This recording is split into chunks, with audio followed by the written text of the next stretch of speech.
Okay, the stitch that I'm going to show you how to do next is called couching.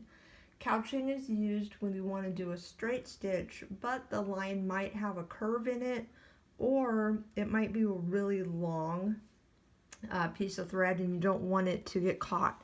So to do this couching stitch, I'm going to come up on one end and I'm going to go down on the end point of my line. As you can see, this one has a curve in it. So instead of pulling it tight like this, because I need to have some area to get the curve in it, I'm going to loosen my thread up a little bit so it's got a little bit of play. And then I'm going to come back and I'm going to come up on the line where it starts to curve a little bit, and I'm going to just tack my thread in place. So I'm just going to go up and over the thread and pull down. So you can see how it kind of gave it that little bit of a curve. So I want to continue because I really have a big curve in this line. So I'm just going to come up a couple spots and tack it down. And I want to give it one more up here on the top. Try not to split your thread.